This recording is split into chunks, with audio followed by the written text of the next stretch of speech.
Tom Homan, Trump's so-called border czar, held his first press conference. He replaces Greg Bovino, who had become the face of the immigration crackdown. So I want to look at two things. What did Homan say, and is he signaling a shift in Trump's immigration policies? And how do voters feel about all of this? I want to show you a new Fox News poll, and it may surprise you. First, Tom Homan, who's now overseeing U.S. immigration enforcement, is a longtime enforcement official. Previously, he led ICE enforcement efforts under the Obama administration and other administrations as well. He will now be reporting directly to President Trump. Now, this is the first time we heard Homan speak publicly since he arrived in Minneapolis on Monday. And while he said they were not surrendering the president's mission on immigration enforcement, what is changing is the approach. For one thing, his tone was very different from Bovino's. He was far more subdued when he spoke. President Trump and I, along with others in the administration, have recognized that certain improvements could and should be made. That's exactly what I'm doing here. President Trump wants this fixed, and I'm going to fix it. And what we heard from him was very much in line with the ethos he's known for, focusing on public safety and national security. He explained how he plans to do that. We will conduct targeted enforcement operations. Targeted. What we've done for decades. When we hit the streets, we know exactly who we're looking for. Good idea where we may find them.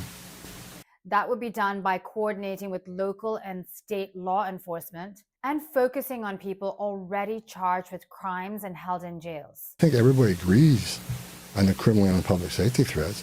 They agree it's much safer and easier to arrest an alien in a facility than send a whole team out in the field that's going to draw anger. He also acknowledged that nothing's ever perfect and anything can be improved upon. He says this new approach would be safer, more efficient, and by the book. I want to make it clear, ICE and CBP officers are performing their duties in a challenging environment under tremendous circumstances, but they're trying to do it with professionalism.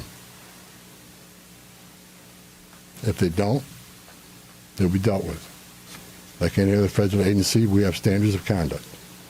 On the fatal shooting of Alex Pretty in Minneapolis last Saturday, Homan said he would let the investigation play out and see where it leads. What's welcome news for people in Minneapolis is that Homan says his priority is to draw down or reduce the number of agents on the ground. He says that'll be possible because of the targeted approach. For perspective, there were reportedly up to 3,000 federal agents sent to Minneapolis. By comparison, this is a city that has about 600 police officers.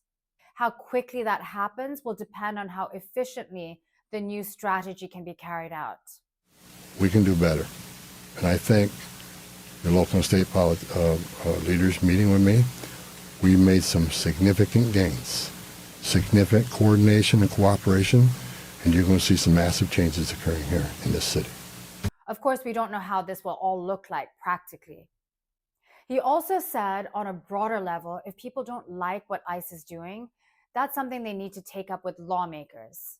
In other words, this ultimately comes back to voters, and they may have a chance to make their voices heard in the midterm elections in November. That's when seats open up in both chambers of Congress. Republicans currently hold narrow majorities in both the House and the Senate.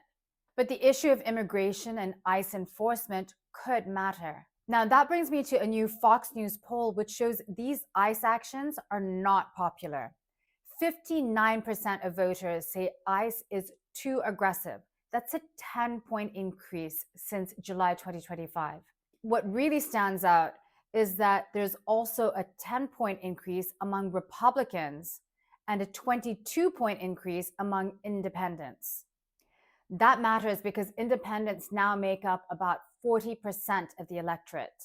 The poll also shows that 55% of voters disapprove of the president's handling of immigration. Now, that figure is unchanged from last month, but Trump's highest immigration approval rating was 48% in July 2025. The survey also shows that support for abolishing ICE has doubled since 2018, rising from 18% to 36%. According to the Fox News poll, much of that increase comes from white voters, women, independents, and Democrats. Now, I think it's safe to say that most people don't want criminals on their streets. But what many are questioning is the broad, sweeping approach we've seen, particularly in Minneapolis. So that's it for this week. As always, if you want more explainers like these, you can subscribe to my YouTube channel. If you have thoughts or ideas, drop them in the comments below.